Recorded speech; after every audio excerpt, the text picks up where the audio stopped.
A very good afternoon.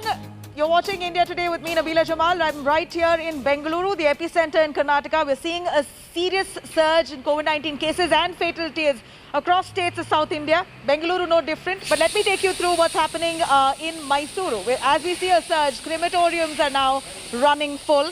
Amid this grim situation, crematoriums in southern states, including Mysuru, authorities there now on their toes to ensure that people are not inconvenienced while bidding farewell to their loved ones.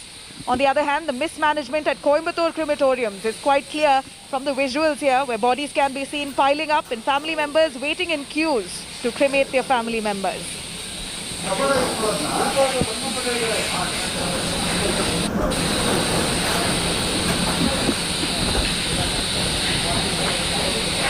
Now, as we see coronavirus cases surging in Mysuru, we're looking at Mysuru authorities learning the lesson from there. In fact, let me take you through the administration there, assuring that they will give a dignified farewell to those who've lost their lives to COVID. Let's take a look at this special report by Nolan Pinto.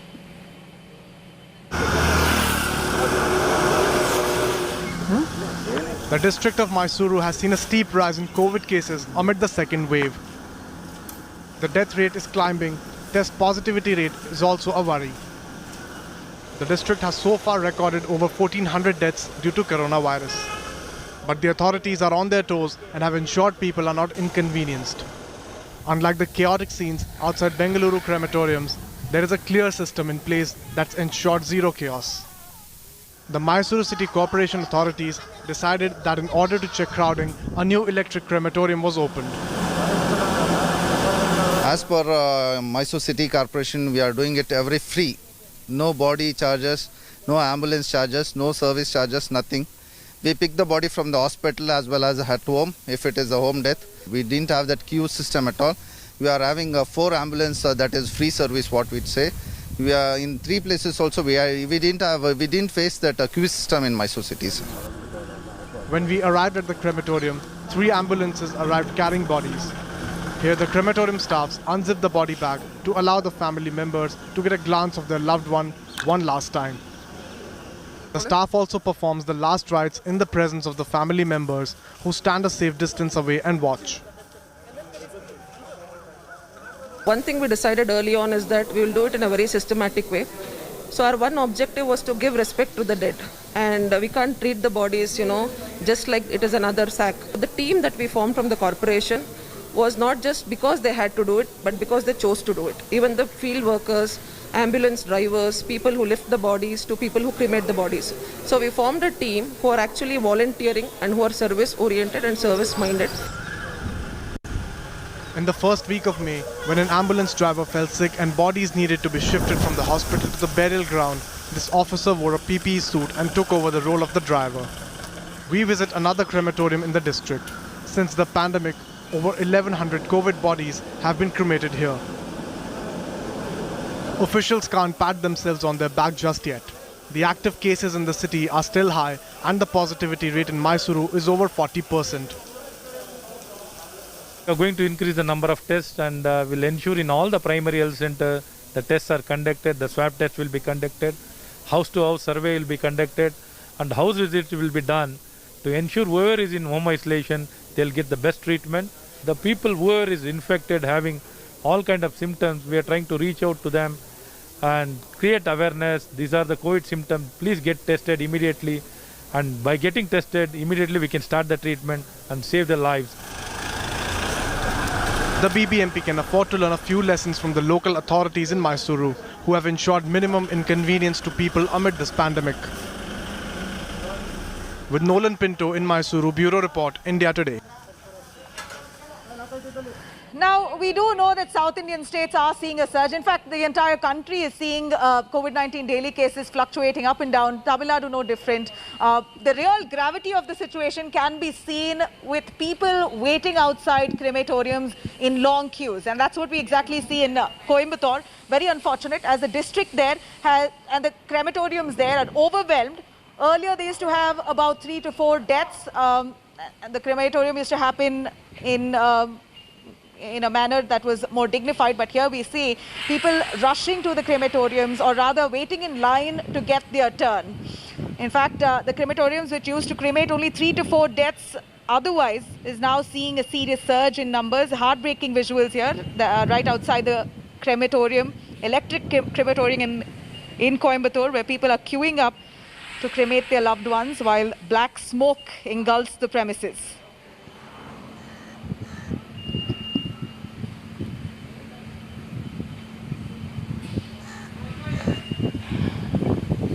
Now, let me take you through. Tamil Nadu, of course, is right now on a war footing, trying to ensure that coronavirus cases are dealt with utmost focus. Here, the war rooms are now on overdrive. Akshay Nath takes us through one of those war rooms and how exactly those at the war room are fighting this, counseling those who are calling them and ensuring that they get immediate treatment. Let's take a quick look.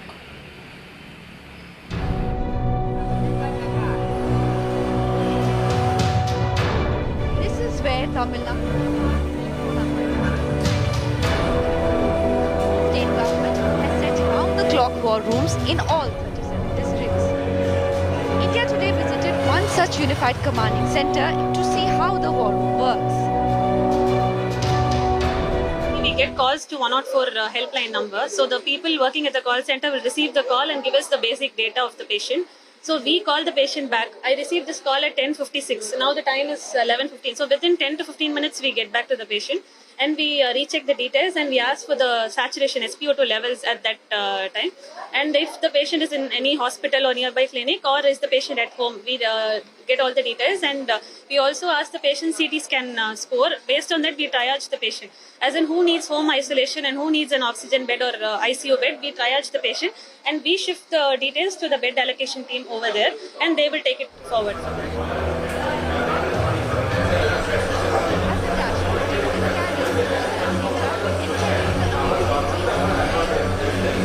The main task of more than 50 people manning the war room is to lend their ears to all public requests. It mainly focuses on the availability of beds and oxygen. The objective of the triaging is to categorize the calls into whoever wants the ICU bed, whoever wants the O2 bed, whoever is in need of assurance, whoever wants a home isolation, and whoever wants a guidance. It is being immediately done by the medical doctors. And subsequently, the call will land to our bed allocation team. It is headed by the team of doctors from secondary care hospitals, tertiary care hospitals, insurance hospitals, and private hospitals. So they will decide that based on the parameters, whether this person wants an immediate admission, then they will raise a code red procedure. Code red will activate the hospital to get one bed after the call is landing from our fixed landline. So we are not calling on our own mobiles. So there is a fixed landline. When the call lands to the hospital in charge from this landline number, they will immediately arrange a bed for them. Frantic pleas for hospital beds and oxygen have increased drastically on social media in the last few days. When they tell us that they need a bed, we instantly reply to them, we instantly message them telling that we've heard your request, we've registered it, and somebody from our team will be contacting you soon. The main Twitter handle that we have is 104_GOTN. So per shift, we always have at least two people that are 24/7 in front of two desktops. Just basically all they do is just be monitoring our Twitter handle. So this includes mentions, notifications, tags, direct messages, and everything. And every single time a request is being made, everything is collected by this team meticulously and is entered into our online registration portal and then triaged by our team of doctors. What we are seeing here is a war room setup, a war footing based detailing which is being done, and continuously on different shifts, doctors monitor the service. And what we are seeing here is that the Tamil Nadu state government is trying to address every requirement of the patients in the state without any delay. Within 15 minutes, each request is being handled, is what we're being told by officials here. With camera person Daniel from Chennai, this is Akshana for India Today. We're seeing sites that we see on your screens. Thousands of Covidians, yes, thousands of Covidians queuing up right outside a quack's office in Andhra Pradesh's village, Nellore district, at Krishnapatnam village, where we see people trying to seek so-called miracle medicine given by a self-proclaimed Ayurvedic doctor in the village there. For days, people have now been lining up at this center or this shop only for a medicine that this quack doctor says will cure coronavirus. In fact, some of the people from the neighboring states are also now lining up right outside this doctor's or so-called doctor's shop. In fact, the Andhra Pradesh Lokayukta has now ordered an inquiry and found that the man administering Ayurvedic concoction, his name is B. Anandaya. He hasn't had any professional training in the field here of medicine. And owing to the large crowds, this so-called medicine drive has finally been stopped by the YSRCP MLA from Servepalli in Nellore. Says that it will start again once the government gives a go-ahead. So seems like he's quite confident. The District Medical Health Officer of Nellore, though, fears that since COVID protocols are not being followed, this could also lead to a super spreader event, considering people are lining up, queuing up, gathering in crowds. Only thing is, the COVID protocol is not followed there. It may cause the explosion of the COVID disease. 5 types of medicines which he is dispersing to the persons. We collected those samples, the Ayush people collected, and sent those samples to the Ayush laboratory. After receiving the report whether they are safe to use or not, then the Honorable Collector, District Collector will take the decision how to disperse the medicine. Whether to disperse it or not also, the Collector has to take the decision. Now we're looking at several stories of grief that's emerging through this pandemic. This really heartbreaking story. A 10-month-old baby in Mandya has been left orphaned with her parents losing their lives to COVID. Really heartbreaking to see the plight of the child who's now been orphaned. Thankfully, she has a family to go to. But here's what really happened. Let's take a look. 5 days after this baby was born, COVID-19 made her an orphan. This heart-wrenching story is from Mandya in Karnataka of a child who was yet to be named by her parents. For 9 years, Mamta and Nanjunde Gowda anxiously waited for a child. Finally, their prayers were answered and they were blessed with a cherubic child. But fate had something else in store. 5 days before she was born, her father, Nanjunde Gowda, died of COVID. Then the virus killed her mother. The infant too caught COVID, but quickly coped with treatment and is now stable at the Mandya District Hospital. Clinically stable. It's not on any medications as such. It's a good weight baby weighing almost 3.3 kgs. Doesn't have any complications. We have tested on day 1 and as well as day 5 of life for COVID, and both the test samples have come negative. I just got a glimpse of the little child. She's doing fine. She's stable and absolutely beautiful. I should say that. It's so devastating to know that the child is left alone. Both the parents have succumbed. The parents' family members say that they will come claim the child once they get all their RT-PCR test reports and they're negative. Then they will come and take the child home. But as of now, the child is left alone at the hospital. She's not been named. It's unfortunate. 9 years of wait. The family, in fact, the mother and father, Mamta and Nanjan Gowda, they waited for 9 years, prayed for a child to happen. Finally, the child was born. 5 days before she was born, the father passed away. 5 days after, the mother passed away. With both parents dead, the child will be handed to the State Child Welfare Committee after she is fit to leave the hospital. The child is doing fine. She is at the district hospital.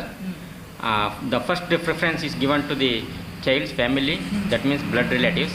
If they don't want to take the child, then the CWC will take decision for legal adoption. We follow strict adoption procedures. The CWC, doing due diligence, first approached the child's father's family.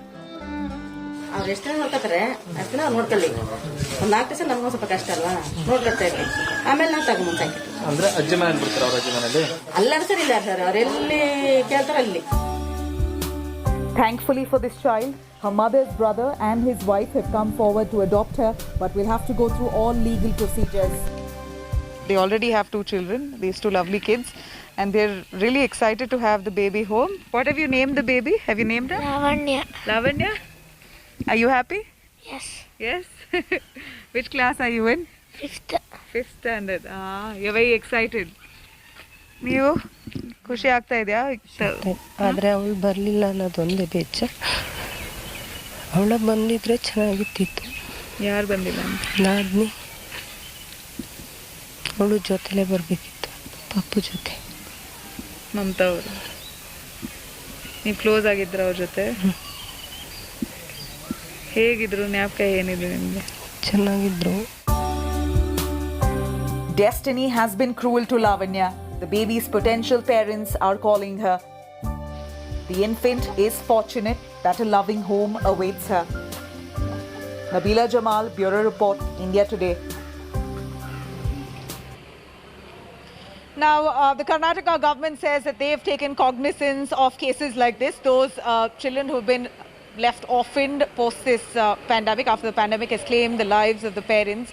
They've now chalked out an action plan. Karnataka's Child and Women Welfare Minister, Shashikala Jolle, spoke to us a little while ago. This is what she said. We understand there are 2 cases in Karnataka where both the both parents have lost their lives. How are you ensuring that they are in the right hands? हमारा CWC उसके लिए और women and child development का जो भी हमारे district officers है वो तुरंत जाके हॉस्पिटल में मिल के आए उसके बच्चे को और उनके दादा दादी से, और वो बच्चा अभी भी ICU में है, तो हमारा टीम उनके साथ है और उनके दादा दादी को भी उनको पॉजिटिवली रिस्पांस देके हम हम आपके साथ हैं ये बता रहे हैं। और चामराजनगर पे जो भी 2 लड़का और लड़की है, तो उसकी जो आंटी है वो जिम्मेदारी लेने के लिए हमारे साथ बातचीत किए हैं। तो जिम्मेदारी लिए तो भी जो भी मिडिल क्लास फैमिलीज़ है, गरीब फैमिलीज़ है, तो जिम्मेदारी लेते हैं रिलेटिव्स के नाते, मगर उनका एजुकेशन का क्या, उनका फ्यूचर का क्या। तो हम लोग सोच रहे हैं जो भी डोनर्स हैं सरकार के माध्यम से जो भी कर सकते हैं वो करेंगे।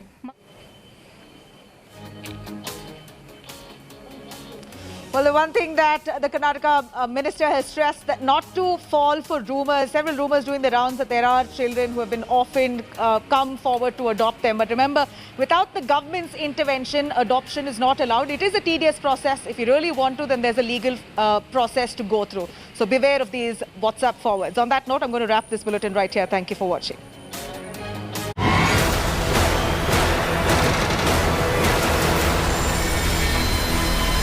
For the latest news and updates,